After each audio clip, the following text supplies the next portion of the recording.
نحمدہ ونصلی علی رسولہ الکریم اما بعد بسم اللہ الرحمن الرحیم اللہم صلی علی محمد وعلی آل محمد وبارک وسلم رب اشرح لی صدری ویسر لی امری واحلل عقدۃ من لسانی یفقہوا قولی واجعل لی وزیرا من اہلی آمین یا رب العالمین۔ عزیز طلباء و طالبات، محترم حضرات و خواتین، السلام علیکم ورحمۃ اللہ وبرکاتہ۔ امید آپ خیر عافیت سے ہوں گے۔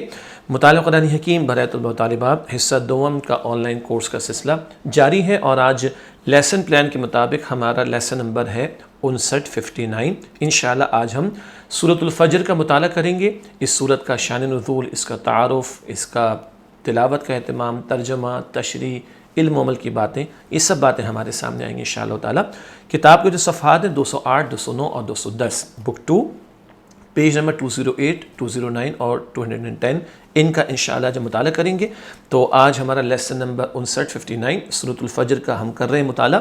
آئیے ترتیب کے مطابق آگے چلتے ہیں اور ہم مقاصد مطالعہ پر گفتگو کرتے ہیں، یعنی لرننگ آؤٹ کم۔ کن باتوں کو آج مزید ہم سیکھیں گے؟ سورۃ الفجر کے حوالے سے پہلی بات، 10 راتوں سے کیا مراد ہے؟ نمبر 2، طاق اور جفت راتوں سے کیا مراد ہے؟ Odd and even nights. Number 3، فرعون کو بڑی بڑی کیلوں یعنی میخوں والا کیوں کہا گیا ہے؟ یہ میخوں کا لفظ پہلے بھی ہم نے سورہ نبا میں استعمال کیا تھا۔ نمبر 4، اللہ سبحانہ وتعالیٰ کے گھات لگانے سے کیا مراد ہے؟ یہ بڑا عجیب معاملہ، اللہ تعالیٰ گھات میں ہے، کس کے اور کن لوگوں کے لیے، اس پر بھی گفتگو ہوگی۔ اگلا نقطہ ہے نمبر 5، آخرت پر یقین نہ رکھنے والے کن برے اعمال میں مبتلا ہو جاتے ہیں؟ جو لوگ آخرت پر یقین نہ رکھیں ان کا کیسا گھٹیا کردار ہوتا ہے، یہ بات ہمارے سامنے آئے گی۔ نمبر 6، انسان کے کس امتحان کا ذکر کیا گیا ہے؟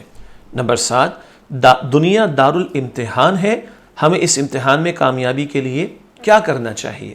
اور نمبر 8، کیا روز قیامت ایمان لانا فائدہ دے گا؟ کوئی قیامت کے دن ایمان لائے، کیا یہ فائدہ دے گا؟ یقیناً نہیں۔ یہ بات بھی ہمارے سامنے آئے گی انشاءاللہ تعالی۔ یہ آج ہم جو سمجھ رہے ہیں، سیکھ رہے ہیں سورۃ الفجر کو، اس کے مقاصد مطالعہ کا بیان جاری۔ 9واں نقطہ ہے، نفس مطمئنہ سے کیا مراد ہے؟ نفس مطمئنہ، اطمینان والا نفس یا اطمینان والی جان، اس سے کیا مراد؟ اور نمبر 10، کامیاب بندوں کے لیے روز قیامت کیا اعلان ہوگا؟ کامیاب بندوں کے لیے روز قیامت کیا اعلان ہوگا، اس پر بھی ہم گفتگو کریں گے انشاءاللہ۔ تو یہ بہت ساری باتیں آج سورۃ الفجر کے مطالعے میں ہمارے سامنے ہوں گی۔ اب چلتے ہیں ربط سورت کی طرف۔ پچھلی سورت سورۃ الغاشیہ ہم نے مکمل کی ہے الحمدللہ، آج ہم سورۃ الفجر کا مطالعہ کر رہے ہیں، ان دونوں کا باہمی ربط اور تعلق۔ سورۃ الغاشیہ کے آخر میں اللہ سبحانہ وتعالیٰ نے ارشاد فرمایا کہ بے شک ہماری ہی طرف ان کا پلٹنا ہے اور بے شک ہم ہی پر ان کا حساب ہے۔ سب لوگ لوٹ کر اللہ کی طرف جائیں گے، اللہ تعالیٰ ہی نے حساب لینا ہے۔ یہ بات سورۃ الغاشیہ کے آخر میں تھی۔ سورۃ الفجر کے آغاز میں 4 قسمیں فرما کر بتایا گیا ہے کہ جس رب نے قوم عاد، قوم سمود اور فرعون جیسے ظالموں کو دنیا میں عبرت ناک سزا دی، کیا وہ آخرت میں ظالموں کی پکڑ نہیں کرے گا؟ دنیا میں بھی اللہ نے مجرموں کو سزا دی، وہ اللہ آخرت میں بھی ظالموں اور مجرموں کو سزا دینے کی قدرت رکھتا ہے۔ بھلا کیوں نہیں؟ بات بالکل واضح ہے، دنیا میں بھی جو اللہ دکھا رہا ہے یہ اس بات کا اظہار ہے کہ قیامت کے دن بھی ایسا ہوگا، مجرمین سزا سے بچ نہیں سکیں گے۔ اگلا اسی تسلسل میں نقطہ ہے، وہ ظالموں کی ضرور پکڑ کرے گا کیونکہ وہ بڑا طاقتور ہے۔ اللہ تعالیٰ کل قدرت رکھتا ہے، ظالموں کی پکڑ کرے گا۔ مزید ربط یہ کہ سورۃ الغاشیہ میں اہل جنت اور اہل جہنم کی کیفیات کا ذکر کیا گیا، کیسے چہرے ہوں گے، تفصیل آئی تھی۔ اور سورۃ الفجر میں نفس مطمئنہ اور نفس غیر مطمئنہ یعنی اطمینان پا جانے والی روح، جسم بلکہ جان اور نفس کا تذکرہ۔ ایسے 4 الفاظ اپنی جگہ الگ الگ بھی ہیں، لیکن آسان الفاظ میں اطمینان پانے والا نفس اور نفس غیر مطمئنہ جسے اطمینان نہیں ملے گا کی صفات کا ذکر کر کے ان کے انجام کی نشاندہی کی گئی ہے۔ تو جیسے انجام کا بیان سورہ غاشیہ میں تھا، ایسی نتائج اور انجام کا ذکر سورۃ الفجر میں بھی ہمارے سامنے آئے گا۔ اس کے بعد چلتے ہیں شان نزول اور تعارف کے ذیل میں مزید گفتگو کی طرف، بلکہ تعارف کا بیان مکمل ہوا تو اب مزید گفتگو شان نزول اور تعارف کے ذیل میں۔ یہ سورت نبی کریم صلی اللہ علیہ وآلہ وسلم پر مکی زندگی کے درمیانی دور میں نازل ہوئی۔ یہ وہ دور تھا جب مشرکین مکہ مسلمانوں پر شدید ظلم و ستم کر رہے تھے۔ اس سورت کی ابتدا میں اللہ سبحانہ وتعالی نے عقل مند لوگوں کے لیے مختلف چیزوں کی قسمیں بیان فرمائی ہیں۔ پچھلی قوموں یعنی قوم عاد، قوم سمود اور آل فرعون کی نافرمانیوں اور ان پر اللہ سبحانہ وتعالیٰ کے عذاب کا ذکر عبرت کے طور پر کیا گیا ہے۔ پچھلی قوموں کا ذکر عبرت کے طور پر ہمارے سامنے آیا ہے۔ پھر انسان کی کمزوری کا بیان ہے کہ وہ نعمتوں پر خوش ہو جاتا ہے اور تنگ دستی پر غمگین ہو جاتا ہے۔ تنگ دستی غریب ہو جانا، نعمتوں کا کم ہو جانا تو پریشان و غمگین ہو جاتا ہے۔ جب ملتا ہے تو خوشیاں مناتا ہے، اتراتا ہے، اور جب کم ہو جاتا ہے تو غمگین ہو جاتا ہے۔ اس پر بھی گفتگو آئے گی تفصیل سے انشاءاللہ۔ پھر اللہ سبحانہ وتعالیٰ نے انسان کی چند کوتاہیوں یعنی یتیم کی عزت نہ کرنا، محتاجوں کو کھانا نہ کھلانا، وارث کا مال ہڑپ کر جانا اور مال سے بہت محبت کرنے کا بیان فرمایا ہے۔ سورت کے آخر میں قیامت کا منظر کھینچا گیا ہے کہ قیامت کے دن گناہ گار انسان اپنی زندگی پر پچھتائے گا، مگر اس وقت پچھتانے کا کوئی فائدہ نہیں ہوگا، افسوس کرنے کا کوئی فائدہ نہیں ہوگا۔ اس دن عذاب کا اختیار صرف اللہ سبحانہ وتعالیٰ کو ہوگا، یعنی وہی جس کو چاہے گا عذاب دے گا، جبکہ اہل ایمان کے لیے اللہ سبحانہ وتعالیٰ کی رضا اور جنت میں داخلے کا اعلان ہوگا۔ اللہ تعالیٰ ہم سب کو جنت الفردوس عطا فرمائے۔ تو ماضی کی نافرمان قوموں کا تذکرہ، انسانوں کی کیفیات کا بیان، کوتاہیاں اور گناہ جو کر جاتے ہیں ان کا تذکرہ، اور قیامت کا منظر، ناکام لوگوں کا انجام اور کامیاب لوگوں کا انجام، یہ موضوعات سورہ فجر میں ہمارے سامنے ہوں گے انشاءاللہ۔ اب آئیے سورت کے الفاظ کا اہتمام کریں تلاوت کے حوالے سے اور پھر ترجمہ بھی کرتے ہیں انشاءاللہ۔ سورۃ الفجر ہے، سورت کا نمبر 89 ہے اور ایک رکوع ہے، اور آیات 1 تا 10 اس وقت آپ کے سامنے اسکرین پر ہے۔ آئیے ان کا مطالعہ ہم شروع کرتے ہیں، تلاوت اور ترجمہ۔ اعوذ باللہ من الشیطان الرجیم، بسم اللہ الرحمن الرحیم۔ والفجر، قسم ہے صبح کی، ولیال عشر، اور 10 راتوں کی، والشفع والوتر، اور جفت اور طاق کی، واللیل اذا یسر، اور رات کی جب وہ جانے لگے۔ حل فی ذالک قسم لذی حجر، بے شک اس میں عقل مندوں کے لیے بہت بڑی قسم ہے۔ الم تر، کیا آپ نے نہیں دیکھا، کیف فعل ربک بعاد، آپ کے رب نے قوم عاد کے ساتھ کیا سلوک کیا۔ ارم ذات العماد، جو ارم کہلاتے ستونوں کی طرح اونچے قد اور محلات والے تھے۔ التی لم یخلق مثلها فی البلاد، اس قوم جیسا ملکوں میں پیدا نہیں کیا گیا۔ وثمود، اور ثمود کے ساتھ کیا سلوک کیا، اب میں ملا کر پڑھ رہا ہوں۔ وثمود الذین جابوا الصخر بالواد، جو وادی میں گھر بنانے کے لیے چٹانوں کو تراشتے تھے۔ وفرعون ذی الاوتاد، اور میخوں والے فرعون کے ساتھ کیا سلوک کیا۔ اگلی آیات سورہ فجر کی آیات 11 تا 18۔ الذین طغوا فی البلاد، یہ وہ تھے جنہوں نے اپنے اپنے ملکوں میں سرکشی کی۔ فاکثروا فیہا الفساد، پھر ان ملکوں میں بہت فساد مچایا۔ فصب علیہم ربک سوط عذاب، تو آپ کے رب نے ان پر عذاب کا کوڑا برسایا۔ ان ربک لبالمرصاد، یقیناً آپ کا رب سرکشوں کی گھات میں ہے۔ فاما الانسان، تو انسان کا حال یہ ہے کہ اذا ما ابتلاہ ربہ، جب اس کا رب اسے آزماتا ہے، فاکرمہ ونعمہ، اس طرح کہ اسے عزت اور نعمتیں عطا فرماتا ہے۔ فیقول، تو وہ کہتا ہے ربی اکرمن، میرے رب نے مجھے عزت بخشی۔ واما اذا ما ابتلاہ، لیکن جب وہ اسے آزماتا ہے، فقدر علیہ رزقہ، اس طرح کہ اس پر اس کا رزق تنگ کرتا ہے۔ فیقول، تو وہ کہتا ہے ربی اہانن، میرے رب نے مجھے ذلیل کر دیا۔ کلا، ہرگز ایسا نہیں، بل لا تکرمون الیتیم، بلکہ تم لوگ یتیم کی عزت نہیں کرتے۔ ولا تحاضون علی طعام المسکین، اور نہ ہی تم مسکینوں کو کھانا کھلانے کی ایک دوسرے کو ترغیب دیتے ہو۔ اگلی آیات ہے سورۃ الفجر کی آیات 19 تا 25۔ وَتَأْكُلُونَ التُّرَاثَ أَكْلًا لَمًّا، اور تم وراثت کا مال خوب سمیٹ سمیٹ کر کھا جاتے ہو۔ وَتُحِبُّونَ الْمَالَ حُبًّا جَمًّا، اور تم مال سے شدید محبت کرتے ہو۔ کلا، ایسا ہرگز نہیں کہ عذاب نہ ہو۔ اذا دکت الارض دکا دکا، جب زمین کوٹ کوٹ کر برابر کر دی جائے گی۔ وجاء ربک، اور آپ کا رب جلوہ فرما ہوگا۔ والملک صفا صفا، اور فرشتے قطار بنا کر حاضر ہوں گے. وَجِيءَ يَوْمَئِذٍ بِجَهَنَّمَ، اور اس دن جہنم لائی جائے گی. يَوْمَئِذٍ يَتَذَكَّرُ الْإِنسَانُ، اس دن انسان کو سمجھ آ جائے گی. وَأَنَّى لَهُ الذِّكْرَى، مگر اب اس کے سمجھنے کا کیا فائدہ. یقول، وہ کہے گا، یا لیتنی قدمت لحیاتی، کاش میں نے اپنی آخرت کی زندگی کے لیے کچھ عمل نیک آگے بھیجا ہوتا. فیومئذ، لہذا اس دن، لا يعذب عذابہ احد، نہ اس اللہ کے عذاب کی طرح کوئی عذاب دے سکے گا. اگلی اور آخری آیات ہے سورہ فجر، آیات 26-30. ولا یوثق وثاقہ احد، اور نہ اس کے باندھنے کی طرح کوئی باندھ سکے گا. یا ایتھا النفس المطمئنہ، اے نفس مطمئنہ، ارجعی الی ربک، اپنے رب کی طرف واپس چل. راضیۃ مرضیہ، اس حال میں کہ تو اس سے راضی ہو، وہ تجھ سے راضی ہے. فادخلی فی عبادی، لہذا میرے نیک بندوں میں شامل ہو جا. وادخلی جنتی، اور میری جنت میں داخل ہو جا. یہ الحمدللہ ایک طویل صورت ہے سورۃ الفجر، اس کی آیات کی تلاوت و ترجمے کا اہتمام ہوا. اب ہمیشہ کی طرح تشریح کا آغاز کرتے ہیں. سورۃ الفجر کی پہلی آیت، بسم اللہ الرحمن الرحیم. والفجر، قسم ہے صبح کی. آیت میں مذکور قسم، صبح کی قسم اللہ تعالیٰ نے بیان فرمائی. فجر یعنی صبح سے مراد صبح کا نمودار ہونا، جب دن کی روشنی نکل آتی ہے، صبح کا وقت ہوتا ہے، اس وقت کی قسم اللہ تعالیٰ نے بیان فرمائی.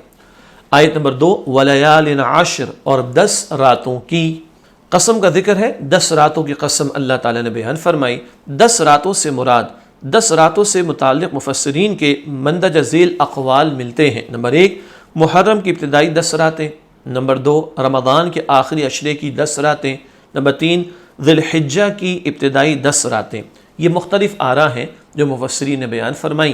رمضان کا آخری عشرہ بھی بہت قیمتی، ذی الحجہ کا پہلا عشرہ بھی بہت قیمتی، اور محرم کی 10 تاریخ کا دن بھی بہت قیمتی ہے. تو ان راتوں کی 10 راتوں کی قسم اللہ تعالیٰ نے بیان فرمائی.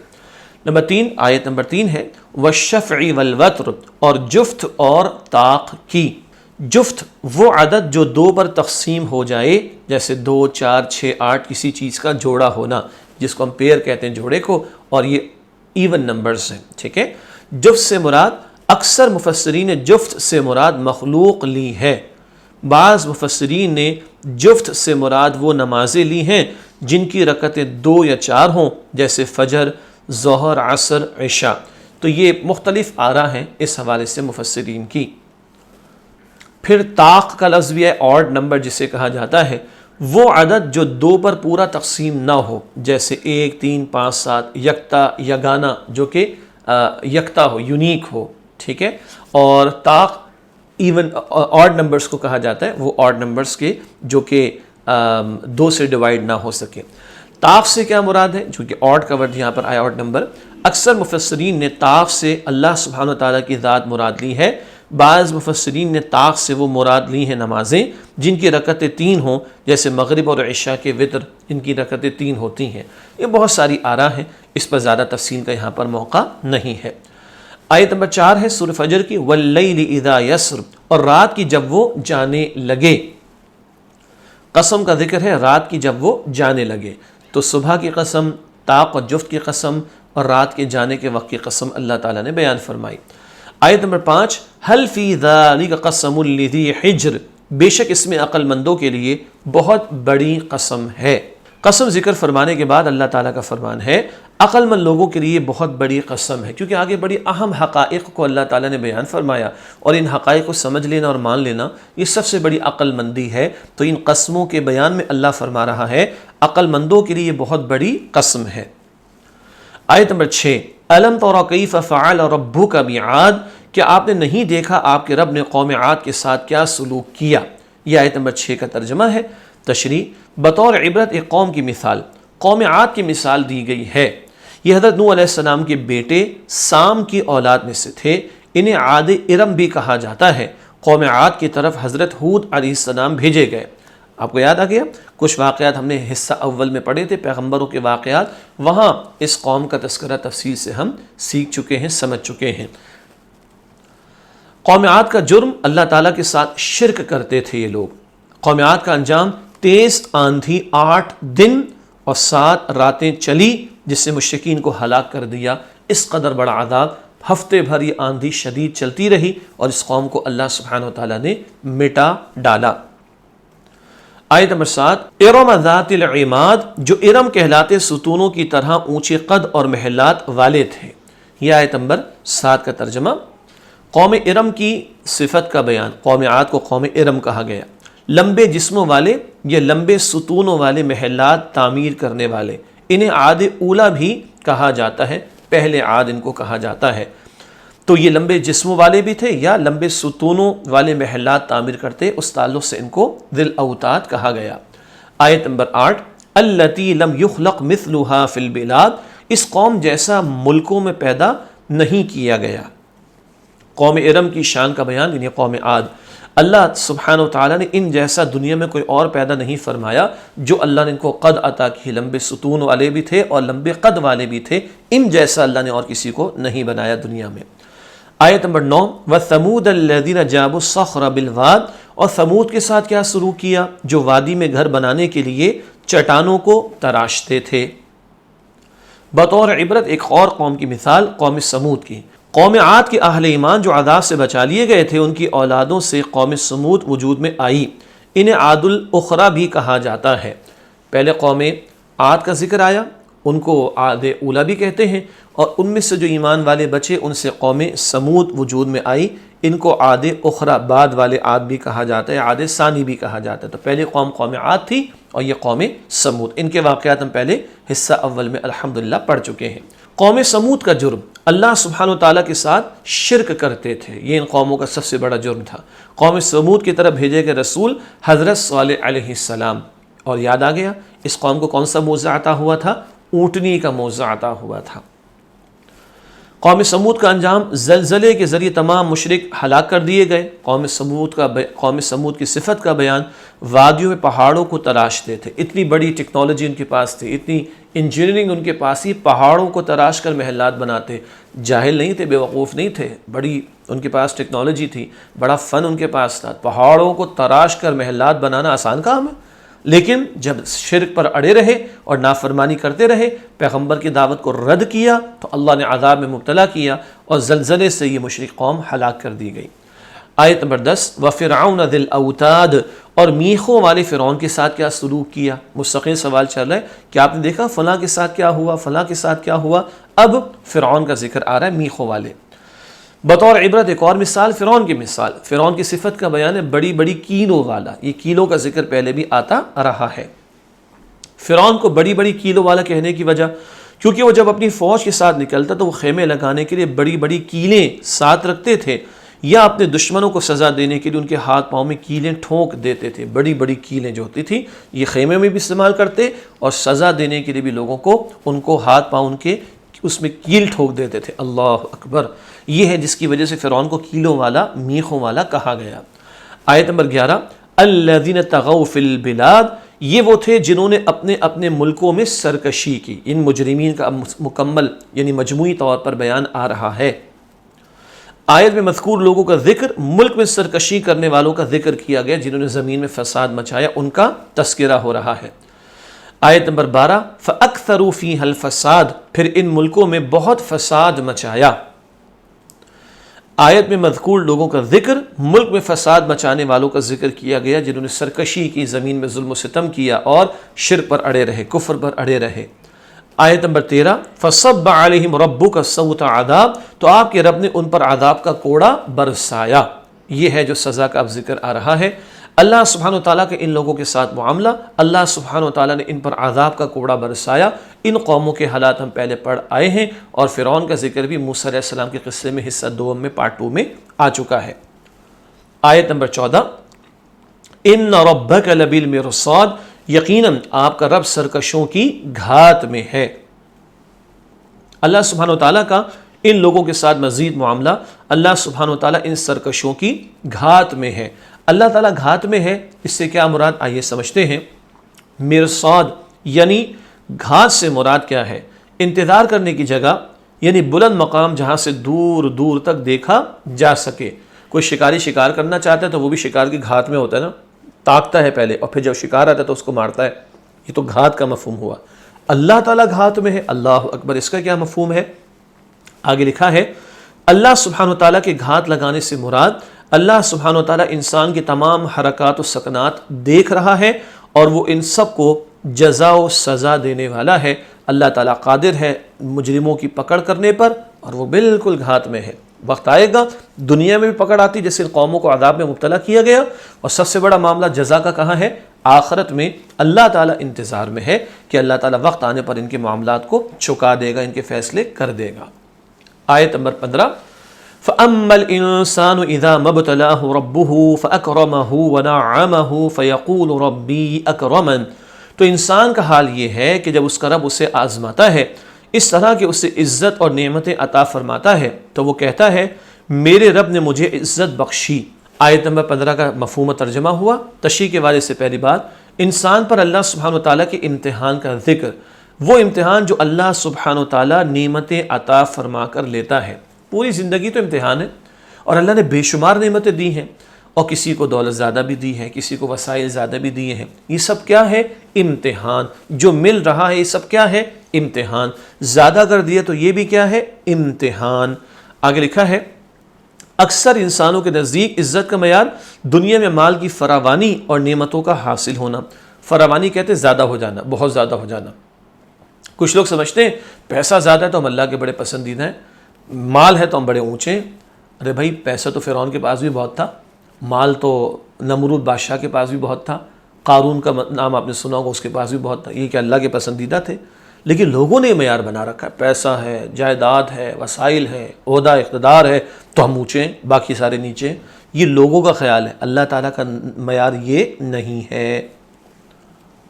اگلا نقطہ آیت نمبر 16 کے حوالے سے بات کرتے ہیں، سورہ فجر کی آیت نمبر 16، وَأَمَّا إِذَا مَا ابْتَلَاهُ فَقَدَرَ عَلَيْهِ رِزْقَهُ فَيَقُولُ رَبِّي أَهَانَنِ، لیکن جب وہ اسے آزماتا ہے اس طرح کہ اس پر اس کا رزق تنگ کرتا ہے تو وہ کہتا ہے میرے رب نے مجھے ذلیل کر دیا۔ انسان پر اللہ سبحانہ وتعالیٰ کے امتحان کا ذکر۔ اب امتحان کا ایک اور پہلو آ رہا ہے، وہ امتحان جو اللہ سبحانہ وتعالیٰ روزی تنگ کر کے اور نعمتوں میں کمی کر کے لیتا ہے۔ جیسے زیادہ ملتا ہے تو وہ بھی امتحان ہے نا، اور اگر اللہ کم کر دے تو وہ بھی امتحان ہے۔ روزی زیادہ دی تو یہ بھی امتحان ہے، کم کر دی تو بھی امتحان ہے۔ زندگی امتحان ہی امتحان ہے، کبھی اللہ دے کر آزماتا ہے، امتحان لیتا ہے، اور کبھی اللہ کم کر کے لے کر آزماتا ہے، امتحان لیتا ہے۔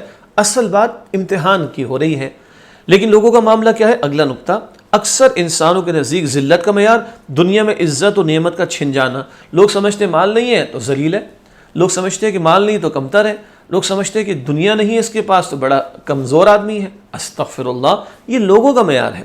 وہ بھائی اللہ کے تو بہت سے پیغمبر ایسے گزرے جن کے پاس مال و دولت نہیں تھا۔ اللہ کے پیارے پیغمبر صلی اللہ علیہ وسلم نے تو بڑی فقر والی، اختیاری فقر جسے کہتے ہیں، خود سے آپ نے اپنے آپ کو بہت مالی معاملات میں ہلکا رکھا۔ بہت سارے صحابہ کرام کے پاس تو مال و دولت نہیں تھا، تو کیا وہ اللہ کے پسندیدہ نہیں ہے؟ استغفر اللہ۔ تو نقطہ سمجھنے کا ہے کہ زیادہ دیا تو بھی امتحان، کم کر دیا تو بھی امتحان۔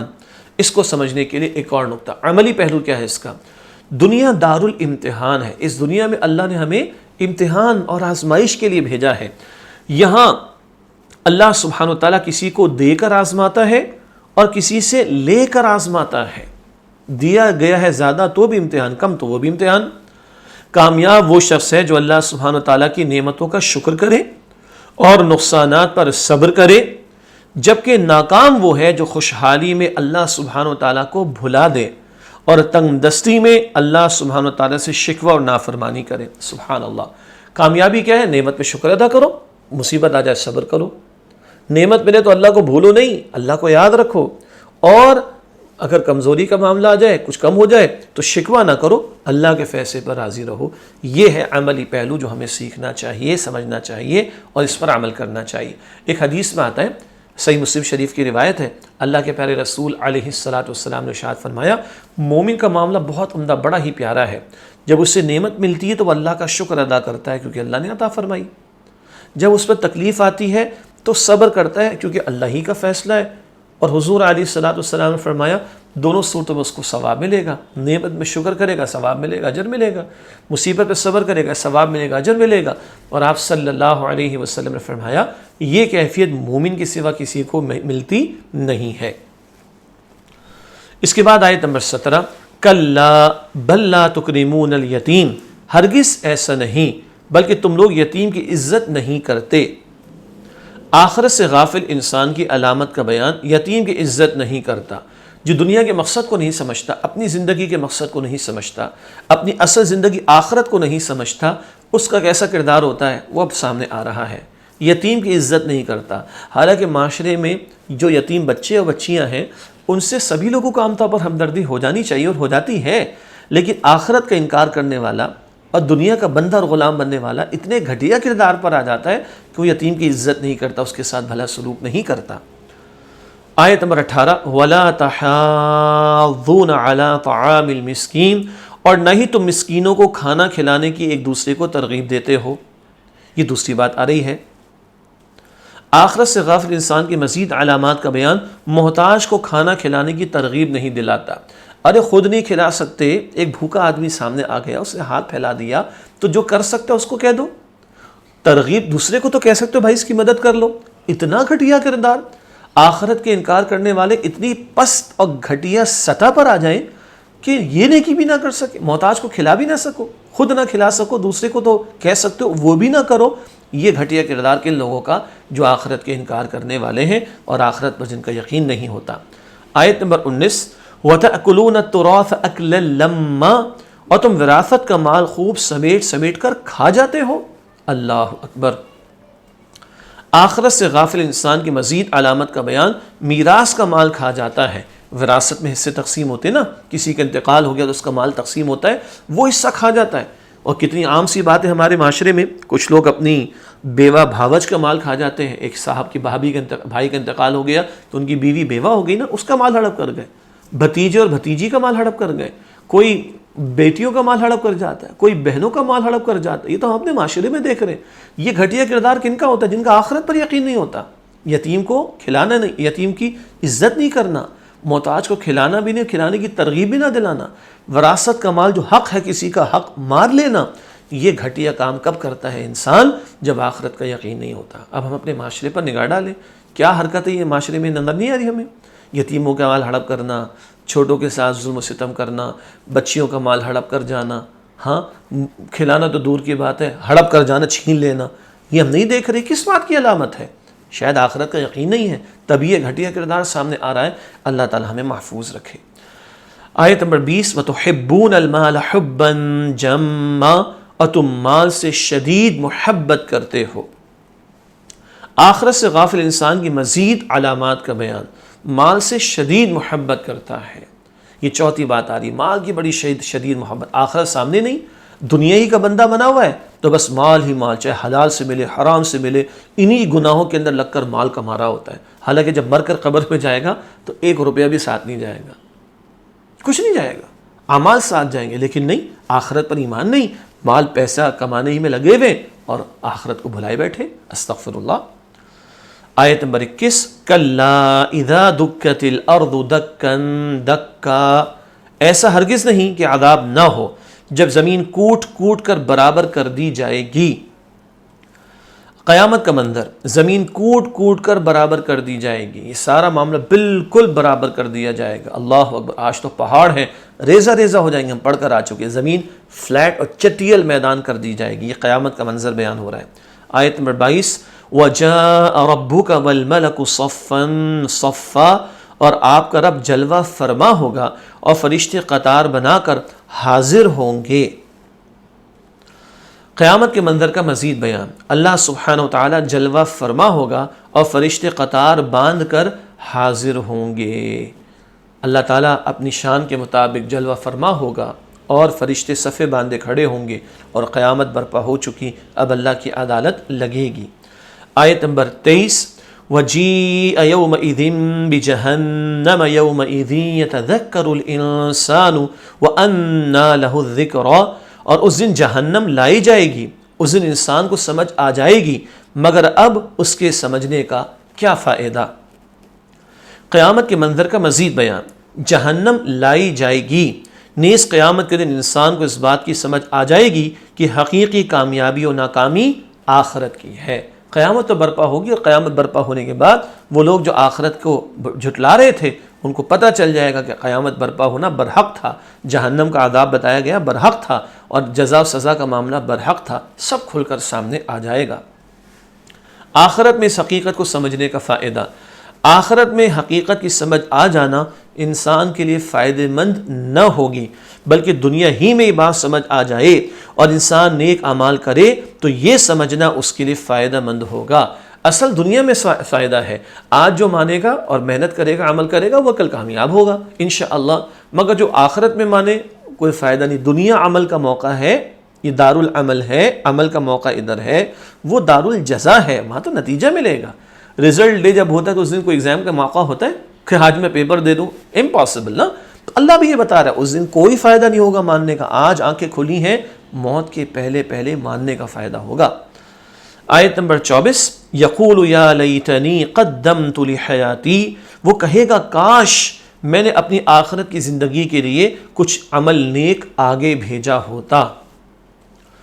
انسان کا قیامت کے دن پچھتانا، اس نے آخرت کی زندگی کے لیے وہ اعمال نہیں کیے جو اسے کرنے چاہیے تھے، پچھتائے گا، اے ہائے ہائے میں نے تو زندگی برباد کر دی، اے ہائے کاش میں نے پیغمبر کی بات کو مانا ہوتا، اے کاش میں نے دنیا میں دل نہ لگایا ہوتا، مگر اس دن پچھتانے کا، افسوس کرنے کا کوئی فائدہ نہیں ہوگا۔ آیت نمبر 25، فَيَوْمَئِذٍ لَا يُعَذِّبُ عَذَابَهُ أَحَدٌ، لہذا اس دن نہ اس اللہ کے عذاب کی طرح کوئی عذاب دے سکے گا۔ آیت میں اللہ سبحانہ وتعالیٰ کی قدرت کا بیان، آخرت کے دن اللہ سبحانہ وتعالیٰ نافرمانوں کو سخت ترین عذاب دے گا، کوئی اور ایسا عذاب نہیں دے سکتا جو اللہ عذاب دے گا۔ استغفر اللہ، یہ شدید ڈراوا ہے اللہ کی طرف سے بندوں کے لیے۔ اللہ تعالیٰ ہم سب کو جہنم کے عذاب سے محفوظ فرمائے۔ آیت نمبر 26، وَلَا يُوثِقُ وَثَاقَهُ أَحَدٌ، اور نہ اس کے باندھنے کی طرح کوئی باندھ سکے گا۔ آیت میں اللہ سبحانہ وتعالیٰ کی قدرت کا مزید بیان، اس روز اللہ سبحانہ وتعالیٰ کی گرفت یعنی پکڑ بہت سخت ہوگی اور کوئی نافرمان اس کی گرفت سے نہیں بچ سکے گا۔ اللہ تعالیٰ ہم سب کو جہنم کے عذاب سے بچائے۔ اللہ جب پکڑنے پر آئے گا تو کوئی بچا نہیں سکے گا۔ آیت نمبر 27، یا ایتھا النفس المطمئنہ، اے نفس مطمئنہ۔ آیت میں اللہ سبحانہ وتعالیٰ کا مخاطب فرمانا، اللہ خطاب فرما رہا ہے۔ اس آیت میں اللہ سبحانہ وتعالیٰ نے نفس مطمئنہ کو مخاطب فرمایا ہے، خطاب فرمایا۔ کس سے؟ نفس مطمئنہ سے کیا مراد ہے؟ مومن، یعنی اللہ سبحانہ وتعالیٰ کی فرما برداری میں زندگی گزارنے والا مومن، جو اللہ تعالیٰ کی فرما برداری میں زندگی گزارنے والا ہے، اس سے اللہ تعالیٰ کا خطاب، اللہ ہمیں اپنا فرما بردار بنائے۔ ویسے نفس مطمئنہ کا ترجمہ کیا جاتا ہے اطمینان والی روح، اطمینان والی نفس، جو دنیا میں اللہ کا فرما بردار رہا، اس سے یہ خطاب اللہ کا ہوگا قیامت کے دن۔ کیا خطاب ہوگا؟ اگلی آیت، آیت نمبر 28، ارجعی الی ربک راضیۃ مرضیہ، اپنے رب کی طرف واپس چل اس حال میں کہ تو اس سے راضی ہو، وہ تجھ سے راضی ہے۔ نفس مطمئنہ کو حکم ہوگا، کیا حکم ہوگا؟ اپنے رب کی طرف لوٹ آنے کا۔ اللہ سبحانہ وتعالیٰ سے نفس مطمئنہ کے تعلق کا بیان، رب کے حضور اب حاضری ہے۔ نفس مطمئنہ اللہ سبحانہ وتعالیٰ سے راضی اور اللہ تعالیٰ نفس مطمئنہ سے راضی۔ یہ جو بندہ مومن اللہ تعالیٰ کا فرما بردار، اس کے پیارے رسول علیہ السلام کا فرما بردار، اور جو لوگ ماضی میں تھے پچھلی امتوں میں جو فرما بردار رہے اللہ اس کے رسولوں کے علیہم السلام، ان کے لیے اللہ تعالیٰ کی طرف سے رضا کا اعلان، وہ اللہ سے راضی ہوں گے، اللہ تعالیٰ ان سے راضی ہوگا۔ آیت نمبر 29، فَادْخُلِي فِي عِبَادِي، لہذا میرے نیک بندوں میں شامل ہو جا۔ نفس مطمئنہ کو مزید حکم، داخل ہو جا میرے نیک بندوں میں، یہ اللہ تعالیٰ اپنے نیک بندوں میں داخلے کا اعلان فرمائے گا۔ اور آیت نمبر 30 آخری آیت ہے، وَادْخُلِي جَنَّتِي، اور میری جنت میں داخل ہو جا۔ اللہ سبحانہ وتعالیٰ کے نیک بندوں کے مقام کا بیان، مقام جنت، جہاں اللہ کی رضا کا اعلان ہوگا، اور اللہ اپنا دیدار بھی کرائے گا۔ اللہ تعالیٰ یہی خطاب ہمارے لیے بھی مقدر فرما دے۔ اللہ اپنی اور اپنے پیارے رسول علیہ السلام کی فرما برداری کی توفیق عطا فرمائے۔ اللہ ہم سے راضی، ہم اللہ سے راضی ہوں، اور اللہ اپنی رضا کے مقام جنت میں ہم سب کو جمع فرمائے۔ دعا کرنی چاہیے، اللہم انا نسألک جنت الفردوس، اے اللہ ہم تجھ سے جنت الفردوس کا سوال کرتے ہیں۔ الحمدللہ سورہ فجر کا مطالعہ کسی درجے میں مکمل ہوا۔ آخر میں آپ کو پتہ ہے کہ علم و عمل کی باتیں وہ آپ کے سامنے ہم رکھیں گے۔ کچھ نقطے ہوتے ہیں سمجھنے کی، کچھ نقطے ہوتے ہیں عمل کرنے کے، اس لیے ہم نے عنوان دیا علم و عمل کی باتیں۔ پہلا نقطہ، برے لوگ اللہ سبحانہ و تعالیٰ کی پکڑ سے نہیں بچ سکتے، سورہ فجر کی آیات 6 تا 14۔ نمبر 2، ہمیں پہلی قوموں کی تاریخ سے سبق حاصل کرنا چاہیے، سورہ فجر آیات 6 تا 14۔ یہ پیغمبروں کے قصوں میں بھی بات بار بار آئی ہے۔ نمبر 3، ہمیں نعمتوں پر اللہ سبحانہ و تعالیٰ کا شکر ادا کرنا چاہیے، سورہ فجر آیت نمبر 15 میں بات آئی تھی۔ نمبر 4، ہمیں آزمائشوں اور تنگ دستی پر صبر کرنا چاہیے، سورہ فجر آیت نمبر 16 میں یہ بات آئی ہے۔ 5واں نقطہ، آخرت کا یقین نہ رکھنے والے برے اعمال میں مبتلا ہو جاتے ہیں، مثلا یتیم کی عزت نہ کرنا، مسکین کو کھانا کھلانے کی ترغیب نہ دینا، وراثت کا مال کھا جانا اور مال سے بہت زیادہ محبت کرنا۔ یہ سورہ فجر کی آیات 17 تا 20 میں ذکر آیا۔ علم و عمل کی باتیں کے حوالے سے 6واں نقطہ، ہمیں یتیموں، محتاجوں اور ضرورت مندوں کے ساتھ اچھا سلوک کرنا چاہیے، آیت نمبر 17 تا 18 میں یہ بات آئی۔ اللہ تعالی ہم سب کو عمل کی توفیق عطا فرمائے۔ 7واں نقطہ ہے، روز قیامت نہ نصیحت کو ماننے کا فائدہ ہوگا اور نہ عمل کی اصلاح کا موقع ملے گا۔ فائدہ دنیا میں ہے، قیامت میں کوئی فائدہ نہیں نصیحت کو ماننے کا۔ سورہ فجر کی آیت نمبر 23 میں یہ بات آئی۔ 8واں نقطہ، قیامت کے دن گناہ گار لوگ غفلت میں گزاری ہوئی زندگی پر حسرت کریں گے، یہ آیت نمبر 24 میں بات آئی ہے۔ اللہ تعالیٰ ان حسرتوں سے بچائے اور گناہوں سے بچ کر نیکیوں میں آگے بڑھنے کی مزید توفیق عطا فرمائے۔ 9واں نقطہ ہے، ہمیں آخرت کی شرمندگی اور جہنم کے عذاب سے بچنے کی فکر کرنی چاہیے، سورہ فجر کی آیات 25 سے 26۔ سب سے بڑی شرمندگی اور افسوس کا معاملہ آخرت میں، سب سے بڑی تکلیف عذاب جہنم میں ہے، اس شرمندگی اور اس عذاب جہنم سے بچنے کی فکر ہمیں کرنی چاہیے۔ 10واں اور آخری نقطہ ہے، علم و عمل کی باتیں کے حوالے سے ہمیں اللہ سبحانہ و تعالیٰ کی رضا اور جنت کو حاصل کرنے کی کوشش کرنی چاہیے، سورہ فجر کی آیات 27 تا 30 میں یہ بات آئی۔ اللہ سے دعا کریں، اللہم انا نسألک رضاک والجنہ، اے اللہ ہم تجھ سے تیری رضا اور تیری جنت کا سوال کرتے ہیں۔ اللہ تعالیٰ مجھے اور آپ کو سب کو عمل کی توفیق عطا فرمائے۔ اگلے لیسن کے ساتھ پھر انشاءاللہ آپ سے ملاقات ہوتی ہے۔ وآخر دعوانا ان الحمد للہ رب العالمین، والسلام علیکم ورحمۃ اللہ وبرکاتہ۔